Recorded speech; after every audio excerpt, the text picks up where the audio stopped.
네, 스마트한 하루를 위해 오늘도 스마트 네. 브레인 큐 해주시기 바라겠고요. 고등학교 개학했군요. 네, 한 대가 많습니다. 죄송합니다.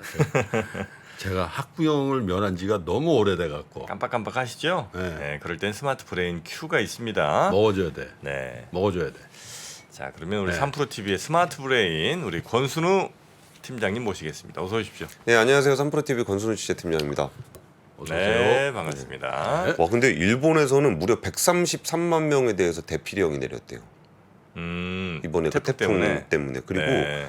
48시간 강수량 기준으로 가고시마현 긴고초나 야쿠시마초 같은 경우에는 8월 그 관측 사상 최고치를 기록을 했다는데, 그러니까 이번에 태풍 자체는 굉장히 좀 무서운 태풍 맞는 것 같아요. 네. 근데 보통은 그 일본에서 이렇게 세게 확 하고 좀 지쳐서 한국에 오는 경우들이 좀 많아서 네네네. 우리가 기대할 수 있는 거는 그거 정도가 아닐까. 그래, 너무 원색적인 표현은 않네. 기대라는 표현은 좀 너무 걱정이 돼가지고. 좀 피해는 철저히 좀 대비를 하고 있는 것 같긴 합니다만 또 오늘이 하여튼 겁인 것 같습니다. 예. 자, 그 네. 얘기를 좀 시작해 보자면은 미국장이 어제 별로 좀 안 좋았어요. 많이 근데 빠졌던데. 요즘에 전반적으로 좀 주식 시장이 좀 약한 것 같아요.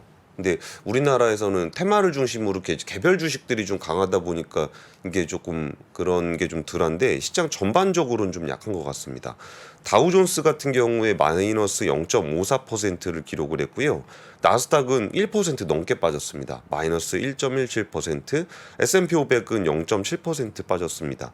근데 이 시장이 빠진 거에 대한 어떤 논평들을 보면은 별다른 이유는 없어요. 그러니까 지금 뭐 CPI가 오늘 밤에 나올 건데 미국 시장 기준으로 10일에 그때 뭐 조금 그 전망치는 지난해 같은 기간보다 한 3.3% 정도 오를 거라고 예상을 하고 있습니다.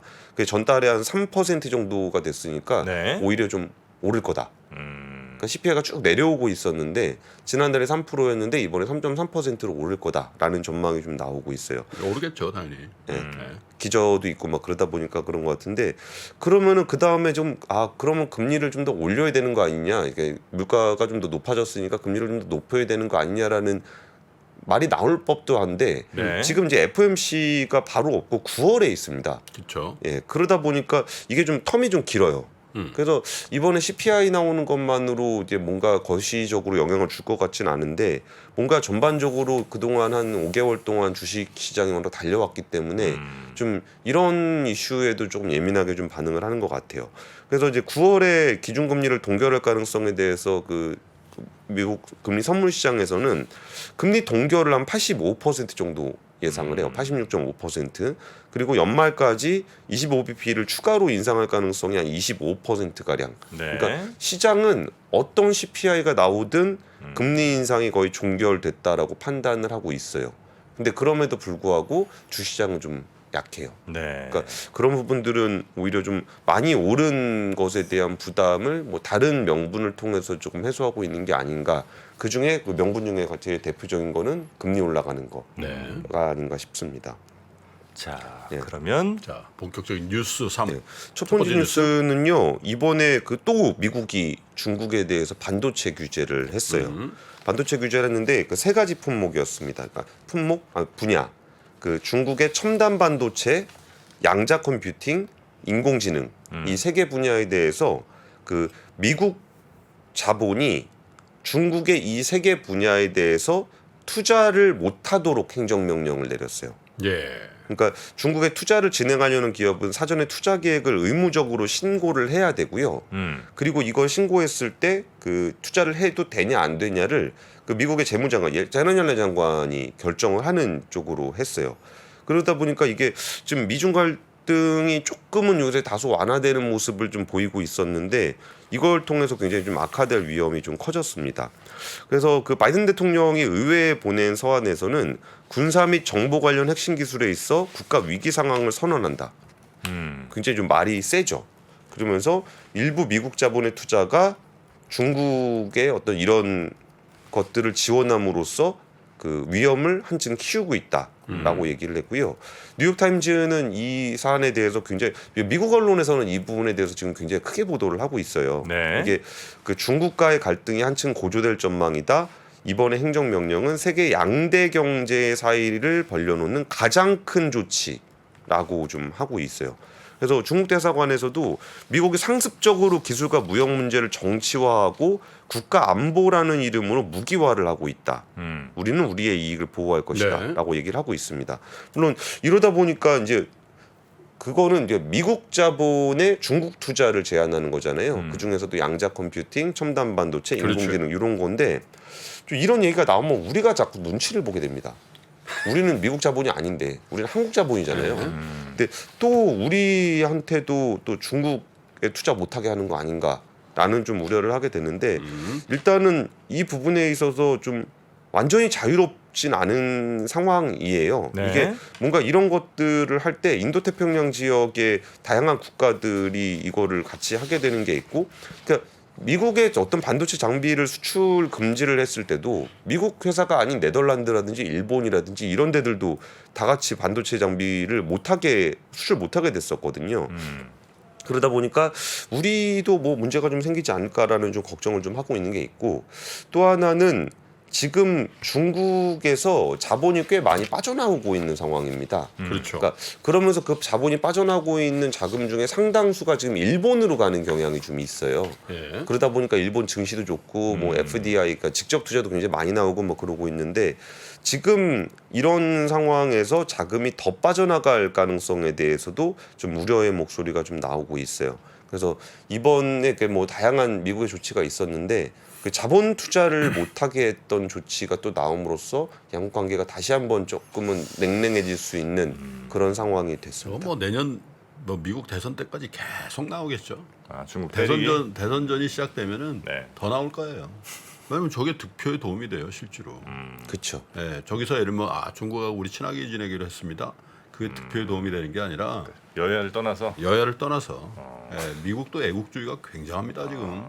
중국에 대한 좀 반중 감정이 좀 국민들 사이에서도 꽤 큰 모양이에요. 전 세계에서 중국 좋아하는 나라는 없죠. 없다니까 진짜.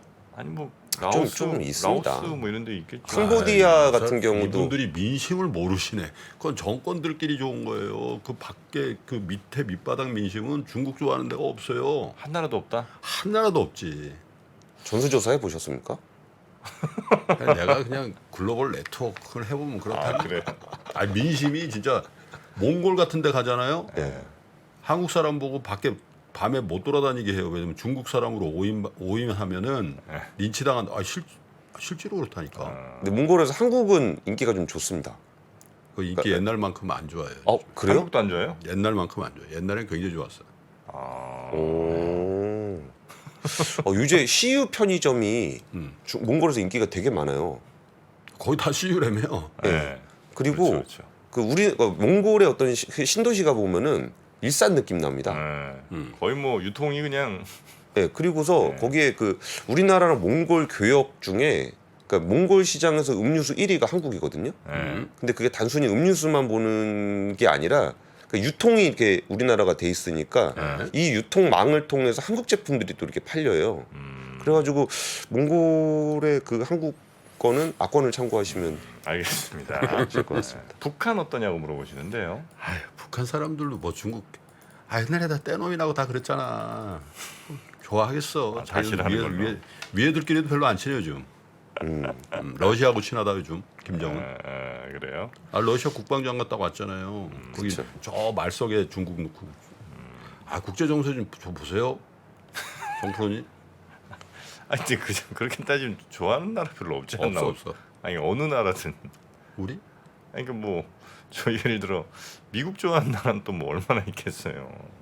뭐 한국 사람들이 제일 강하지 세계에서. 자 여튼 예. 첫 번째 뉴스 지금 미국이 중국의 반도체 예. 다시 또 카드를 꺼내 들었다는 뉴스가 있었고요. 네, 근데 그 국제 뉴스로 연장을 시키려 그런 건 아닌데 두 번째 뉴스가 그러니까 중국에 대한 마지막 기대, 한국에서 뭐 우리나라 입장에서 중국에 대한 마지막 기대? 단체 관광이죠. 단체 관광 그거 풀었습니다. 풀린 거는 예, 정부에서 풀었다는 거예요? 그렇죠. 그러니까 중국 정부가 네. 한국으로 가는 중국인의 단체 여행에 대한 금수 조치를 해제를 했습니다. 그러면은 이제 우리나라 관광업계라든지 면세점이라든지 이런 쪽에서 좀 꽤 오랫동안 기다렸던 일이고 이게 사실 한 4월, 5월 그쯤에는 그게 될 거라고 우리가 좀 생각을 좀 했었어요. 근데 그게 좀 안 풀리고 있다가 사실 그 전에 단체 관광 관련해서 많이 풀었는데 그 우리나라하고 일본만 안 풀었었어요. 그래가지고 이번에 좀 풀게 됐다라는 건데 이번에 그 중국 정부가 이제 한국자 단체 비자가 발급이 되면은 이게 벌써 3년 7개월 동안 중단이 돼 있었거든요. 미국에 대한 단체 관광을 해요? 그 얘기까지는 제가 어느 국가가 다 허용이 됐는지 모르겠는데 네. 그 전에 여러 국가 허용을 하면서 한국하고 일본은 뺐었거든요. 근데 허용된 국가가 어디고 그때 뭐 빠진 국가가 네네네네네. 어디고 그거는 제가 아직 단체가 안 가는 것 같은데 요즘에. 중국이? 네. 아 그래요?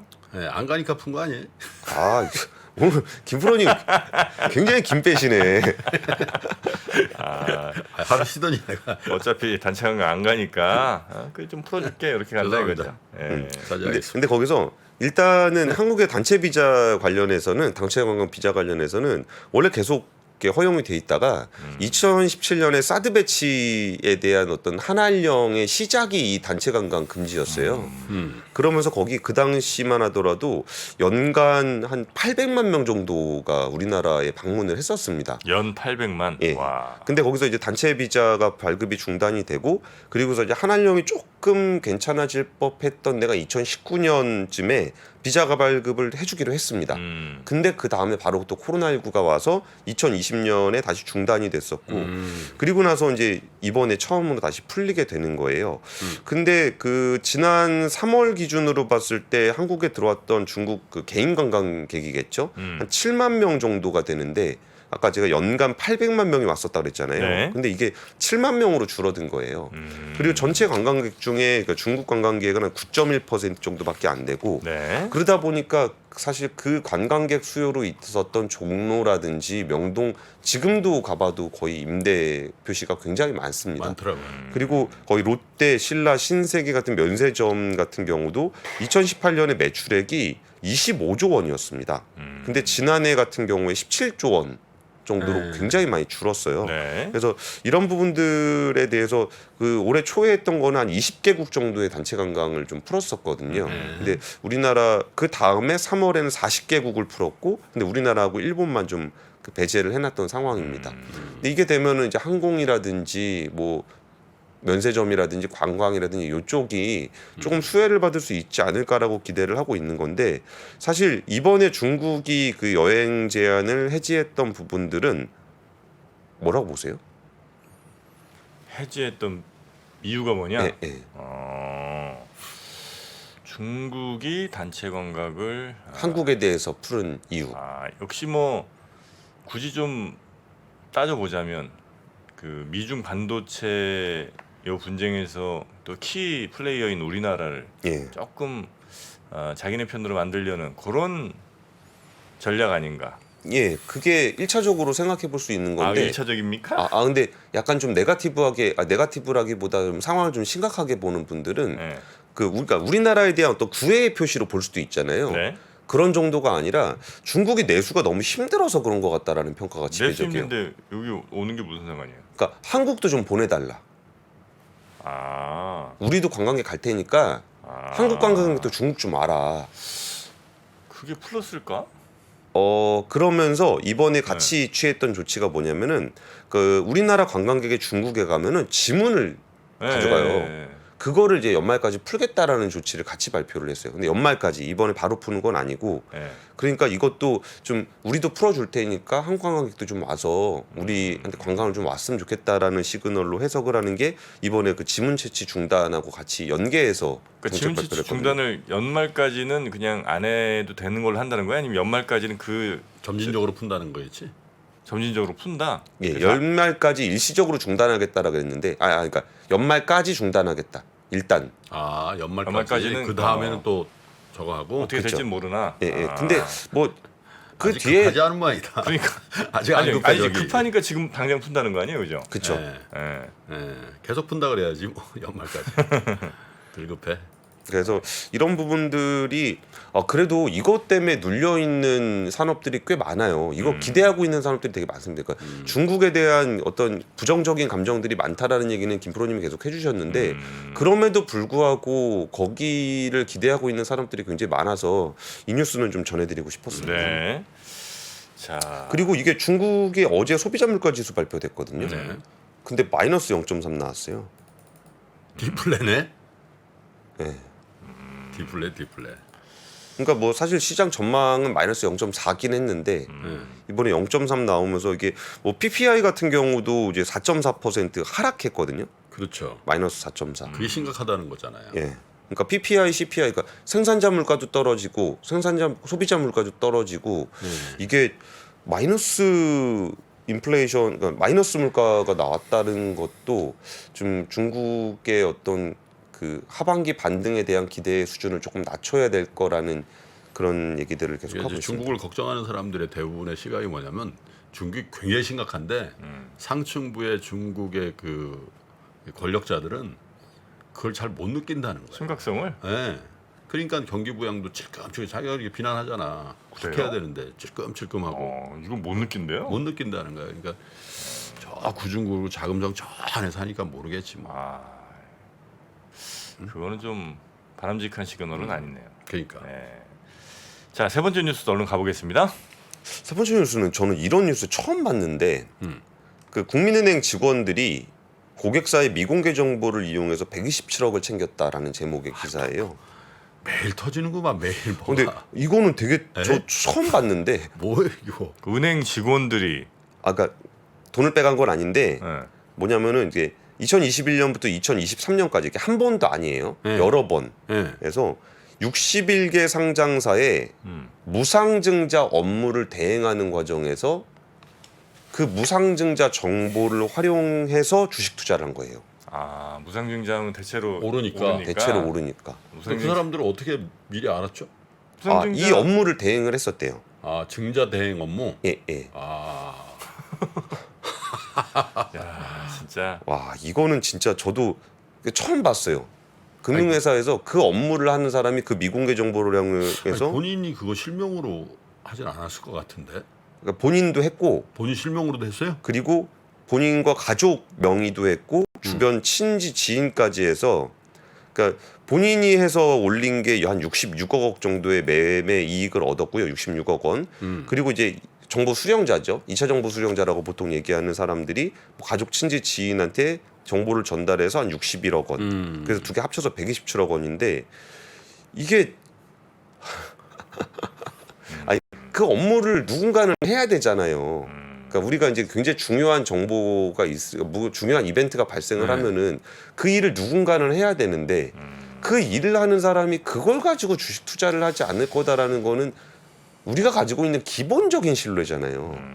근데 그거를 이제 한 3, 4월쯤에 금융당국에 이제 불공정 거래 조사를 3, 4월에 현장 검사를 진행을 했고 그리고서 지금 이제 그 금융감독원에서는 그럼 해당 금융회사가 이런 정보를 이용해서 하는 부분에 대해서 좀 그 관리 체계가 있는지까지 좀 보고 있어요.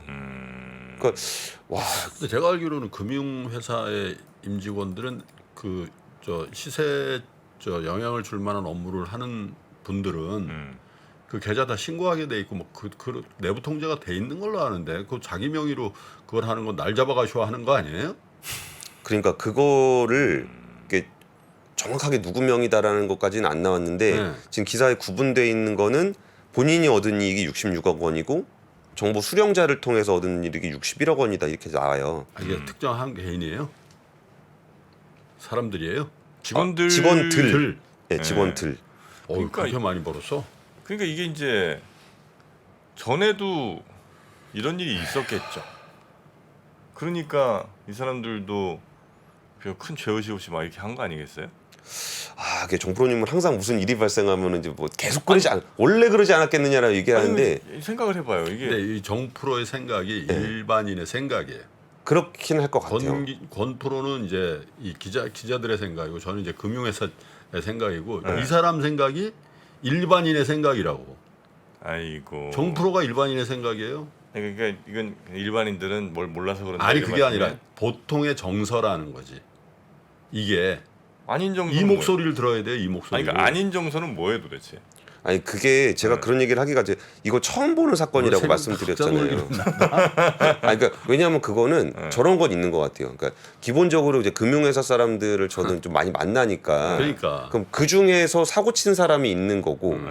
그냥 금융회사 사람들을 항상 접하지 못하는 사람들 입장에서는 쟤네들 다 똑같은 놈들 아니냐라고 그게 제가 생각하는 게 말씀드릴게요. 그게 일반인 정서고 건프로만 하더라도 금융권에 좀 잘된 분들 많이 만난다고. 그분들은 안 그러는데 이런 정서가 있는 거고.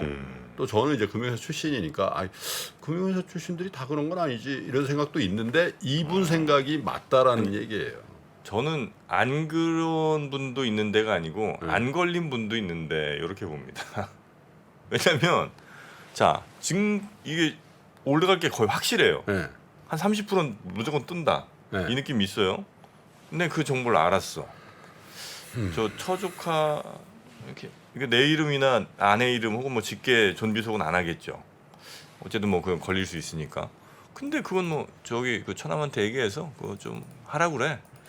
이거를 이 유혹을 떨쳐내기는 매우 어렵다. 그렇지. 네. 안 걸릴 방법들이 얼마나든지 있는데 이거를 그 사람들은 이제 스스로 굉장히 정직한 사람들이 안 한다? 난 그렇게 보지 않습니다. 그래서 이제 금융회사가 금융회사의 내부 컴플라이언스가 있는 게 이제 만약에 그렇게 해서 그 이게 뭐가 불법적인 그게 있으면 이제 퇴직하게 되잖아요. 거의 그쵸. 이런 경우는 거의 퇴직이죠. 금융권 복귀가 어렵죠. 안 되죠. 네.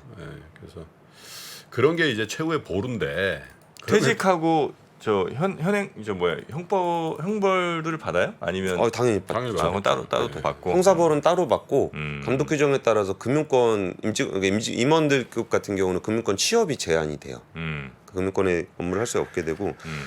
근데 저는 그게 이 사람 이게 보편적인 거냐 아닌 거냐 그건데 이런 사건 자체가 발생하는 게 우리가 그 제도 자체를 의심하게 만들어요. 그렇죠. 네. 우리가 그럼 공시하는 사람들 공시를 이렇게 올려주는 사람은 그 공시를 먼저 보잖아요. 그리고 그 회사에 공시 담당자가 있으면 그 회사 공시 담당자가 먼저 그 정보를 알 수밖에 없고. 그래서 이런 부분들을 그냥 이렇게 그 무상증서 담당하는 사람이 그냥 이렇게 해버렸다 그러니까 너무 황당하고 정말 아까 정부 말씀대로 그 제도 자체에 대해서 의심하게 되는 그런 사건인 것 같아가지고 너무 좀 화가 나는 우리가 그동안 지키려고 했던 그 신뢰는 뭐가 되나 싶은 사건이라 좀 세 번째 뉴스로 준비했습니다. 오늘쯤 이제 전수조사 보도가 나오겠죠. 해봐야죠, 근데 진짜 해볼 필요는 있는 것 같아요. 그래서 우리나라 증시에 유독 맞는 증시 격언이 있잖아. 소문에 사고 뉴스에 팔아라. 소문이 맞아. 네. 미리 다 움직였다는 거 아니에요. 예를 들면. 이런 뉴스 더 이상 좀 안 나왔으면 좋겠습니다. 네. 자, 그러면 뉴스3 요 정도로 저희가 정리하고요. 복잡하고 어렵게 느껴지는 재무제표와 용어들. 친절한 투자 멘토 사경인 마스터가 매주 새로운 콘텐츠로 알기 쉽게 설명해드립니다. 재무제표 분석과 포트폴리오 구성, 양대 재무제표라고 그러면 대차대조표랑 손익계산서가 있거든요. 매수 매도 방법, 이때 사는 게 좋겠네. 이렇게 사면 좋겠다. 근데 이렇게 살려면 뭘 해야 되냐면요. 나머지 3분의 1은 놔둬봅니다. 어디까지 가는지. 실전 투자 팁까지 알려드립니다. 오직 3프로 멤버십에서만 만나실 수 있습니다.